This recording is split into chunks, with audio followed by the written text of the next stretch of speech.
It's the third time Elon Musk's private space-faring firm has flown astronauts.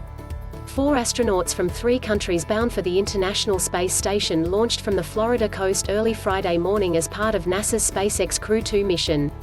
Friday's launch marked only the third time that Elon Musk's private space-faring firm has flown astronauts.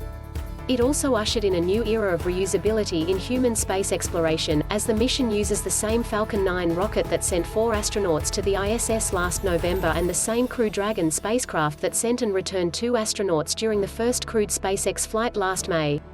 The crew is composed of NASA astronauts Shane Kimbrough and Megan MacArthur as well as Japan Aerospace Exploration Agency (JAXA) astronaut Akihiko Hoshide and European Space Agency (ESA) astronaut Thomas Pesquet.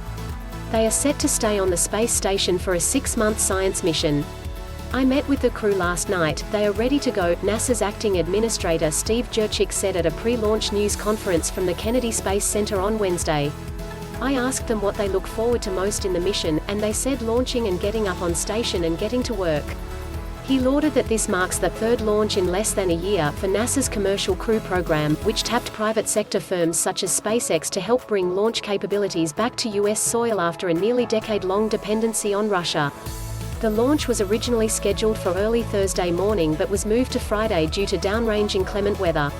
Liftoff occurred at 5:49 a.m. Eastern Time on Friday from the historic Launch Complex 39A at NASA's Kennedy Space Center in Florida.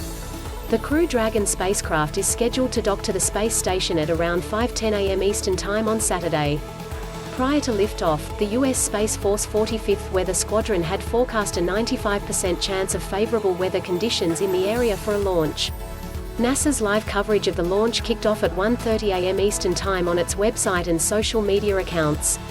Jurczyk said Wednesday that NASA's Jet Propulsion Laboratory team received a call earlier this week from U.S. President Joe Biden, who congratulated the researchers on their success in conducting the first controlled flight on another planet. He told the team that his grandson asked him when was he going to travel to Mars, Jurczyk said. "So that's something really important that we do. We enable commercial activities in space, we demonstrate leadership, and we inspire the next generation," he said. Meet the crew. MacArthur, the mission's pilot, is married to fellow astronaut Bob Behnken, who was part of the historic first NASA SpaceX mission last May. In a previous interview, Behnken said this time it's her turn to focus on getting her mission accomplished, and his turn to watch their young son. Kimbrough, 53, is an Army veteran and the mission's commander.